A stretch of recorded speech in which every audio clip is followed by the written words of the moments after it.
প্রিয় দর্শক, আসসালামু আলাইকুম এবং অফুরন্ত শুভকামনা সবার জন্য। ৫ আগস্ট পরবর্তী সময়ে গণপিটুনি বা মব জাস্টিস খুব আতঙ্কজনকভাবে বেড়ে চলেছে।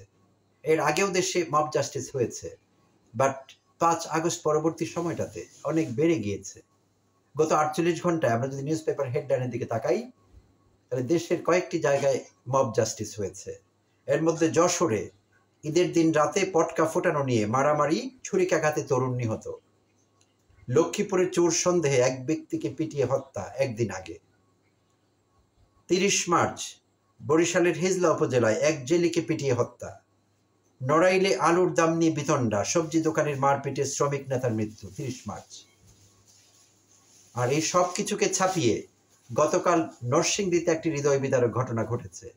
নরসিংদীর পলাশ উপজেলার ঘোড়াশাল পৌর এলাকায় কুড়াইতলিতে গণপিটুনিতে বা মব জাস্টিসে দুই সহোদর ভাই ২০ এবং ২৫ বছর বয়সী রাকিব এবং সাকিব নিহত হয়েছেন গণপিটুনিতে, এবং তাদের মা বাবা আহত হয়েছেন।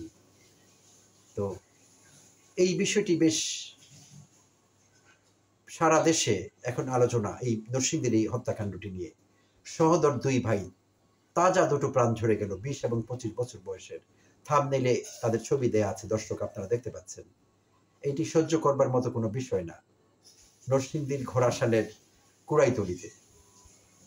তো এখন যা জানা গিয়েছে বিভিন্ন মাধ্যমে, গতকাল ঈদের দিন সকালে কুড়াইতলি এলাকায়, যা নরসিংদীর পলাশ উপজেলার ঘোড়াশালের পৌর এলাকায় কুড়াইতলি জায়গাটি, সেইখানে কেউ অটোরিকশার ব্যাটারি চুরি করবার চেষ্টা করছিল। স্থানীয় লোকজনের ধারণা সেইটি ছিল। আর তারা কাউকে হয়তো বা ধরেছে বা সন্দেহ করেছে। হিমেল নামে এক তরুণকে তারা পিটিয়েছে, এলাকার লোকজন, কুড়াইতলি এলাকার লোকজন।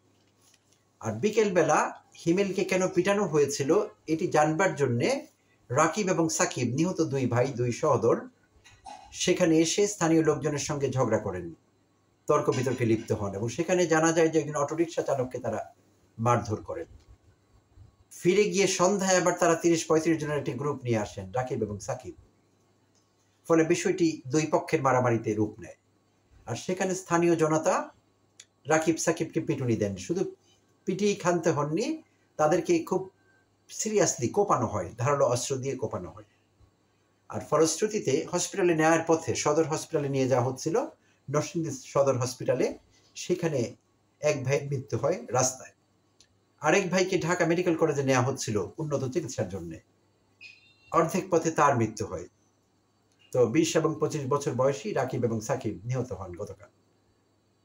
তো হৃদয় বিদারক একটি দৃশ্য এবং খুবই কষ্টের বিষয়টি। তো হ্যাঁ, ঘটনা থেকে যা বোঝা গেল, রাকিব সাকিব হয়তো অন্যায় করেছিলেন। তারা অন্য এলাকায় গিয়ে জোর দেখাবার, শক্তি প্রদর্শনের চেষ্টা করছিলেন, সেটি অন্যায় ছিল। আর ফলশ্রুতিতে স্থানীয় লোকজনের সঙ্গে মারামারি হয়েছে, লোকেরা তাদেরকে পিটিয়েছেন, সেইটুকু বুঝতে পারি। কিন্তু সেখানে সে উচ্ছৃঙ্খল জনতার মধ্যে, সেই মবের মধ্যে একজন বা দুজন বিবেকবান মানুষও কি ছিলেন না, যারা অন্তত ভাবতে পারতেন যে এই বিষয়টির একটি লাগাম টেনে ধরা দরকার একটা সময়ে? তাদেরকে এইভাবে কোপানোর তো কোনো প্রয়োজন ছিল না। বিষয়টির লাগাম টেনে ধরা যেত, তাদেরকে আটকে রাখা যেত, তাদেরকে পুলিশের সোপর্দ করা যেত, বিচার করা যেত, অনেক কিছু করা যেত। কিন্তু দুই ভাইকে এভাবেই কোপাতে হলো যে তাদের মৃত্যু হয় সঙ্গে সঙ্গে। তাই হয়েছে দর্শক। সো অবস্থা দৃষ্টে যা মনে হচ্ছে, আর যেখানে এইসব গণপিটুনি হচ্ছে, সেখানে কোনো বিবেকবান মানুষ কখনো ছিল বা আছে সে কথা আমাদের মনে হয় না। আমরা কেন দাবি করি আমরা আশরাফুল মাখলুকাত, সৃষ্টির সেরা জীব? আমাদের কর্মকাণ্ডে তো তা প্রমাণ হয় না। একটি নির্দিষ্ট জনগোষ্ঠী, যাদেরকে আমরা মব বলছি, উচ্ছৃঙ্খল জনতা, হ্যাঁ, কোনো কারণে জনতা উত্তেজিত হতে পারেন, উচ্ছৃঙ্খল হতে পারেন, সব ঠিক আছে। কিন্তু তারা কোনো একজন নির্দিষ্ট ব্যক্তি বা দুজনের উপর যখন হামলে পড়েন, আক্রমণ করেন, মারপিট শুরু করেন, সেটির কি কোনো লাগাম থাকবে না? তারা কাকে পেটাচ্ছেন? তারা তো আরেকজন মানুষকে পেটাচ্ছেন, আরেকজন মানুষকে মারছেন। তো মানুষ হয়ে আরেকজন মানুষের প্রতি সামান্য মমতা, ভালোবাসা, স্নেহ, সহানুভূতি কিছুই কি থাকবে না মানুষ হয়ে মানুষের প্রতি? এটি কি সম্ভব? দর্শক, আপনারা কি কখনো পশুকুলে দেখেছেন ১০-২০ জন, ৫০ জন, ৫০টি পশু মিলে কোনো একটি পশুকে, মানে তার দলেরই কোনো একটি পশুকে, সমগোত্রীয় কোনো পশুকে পেটাচ্ছে, মারছে, নির্যাতন করছে? কখনো আপনারা দেখেছেন? দেখেননি। কারণ পশুকুলে এটি ঘটে না, পশুরা এত নিচে নামে না। আমরা মানুষ যতটা নিচে নামছি, যতটা উচ্ছৃঙ্খল হচ্ছে, যতটা নৃশংস হচ্ছি, যতটা সহিংস হচ্ছি, পশু সেটি হয় না, করে না। হ্যাঁ, শিকারী পশুরা বেঁচে থাকবার জন্যে অন্য পশুকে আক্রমণ করে খাওয়ার জন্যে, যেমন বাঘ হরিণ শিকার করে, হরিণ তার খাবার। চিল কিংবা এরকম যেসব শিকারী পাখি আছে, তারা মুরগির বাচ্চাকে ছোঁ মেরে নিয়ে যায়, কারণ মুরগির বাচ্চা তাদের খাবার। এর বাইরে সমগোত্রীয় পশুদের মধ্যে কেউ কাউকে আক্রমণ করেছে, অর্থাৎ দল বেঁধে কেউ কাউকে নৃশংসভাবে আক্রমণ করেছে এবং আক্রমণে একটি পশু মারা গিয়েছে, এমন ঘটনা কি আছে পৃথিবীতে কোথাও? না, নেই। কারণ পশুরা এত নিচে নামে না, আমরা মানুষেরা নামি। তো এখন কি সময় আসেনি আমাদের আত্মবিশ্লেষণের, যে আমরা কি করছি? মুখে বলছি আমরা মানুষ, আমাদের কর্মকাণ্ডকে সেটা প্রমাণ করে। মানুষ যখন নৃশংস আচরণ করে দর্শক, তখন পত্রিকাগুলো অনেক সময় লিখে পাশবিক আচরণ করেছে, অর্থাৎ পশুর আচরণ করেছে, এই কথা বলা হয়। এটি কি সত্যি? এই বাজে বদনামটি পশুদের উপর দেওয়ার কোনো মানে আছে? কেন একটু আগে আমি মেনশন করেছি, পশুরা এত নিচে নামে না, পশুরা এত নিকৃষ্ট কাজ করে না, আমরা মানুষ করি। তাই আমার মনে হয় এখন থেকে মানুষের এই নৃশংস কর্মকাণ্ডগুলোকে, গণপিটুনি থেকে শুরু করে মব জাস্টিস থেকে শুরু করে অন্যান্য ক্ষেত্রে মানুষ যেসব নৃশংস আচরণ করছে, এই আচরণগুলো করার পর পত্রিকাগুলো যাতে না লিখে যে আচরণগুলো পাশবিক, তাদের লেখা উচিত যে আচরণগুলো মানবিক, আচরণগুলো মানসিক, অর্থাৎ মানুষ করছে, মানুষের আচরণ।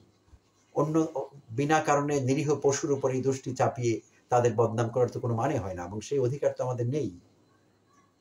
তো জানি না এরকম নৃশংস আচরণ মানুষ আর কতদিন করবে, মব জাস্টিস আর কতদিন চলবে।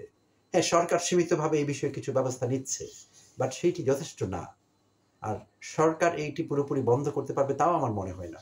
মানুষকে আসলে মানুষ হয়ে উঠতে হবে, আর একটু বেশি পাশবিক না, আর একটু বেশি মানবিক হয়ে উঠতে হবে।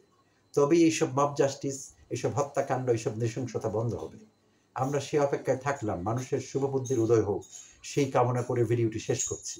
ভালো থাকবেন দর্শক, আবার কথা হবে অন্য কোনো ভিডিওতে। ধন্যবাদ সবাইকে।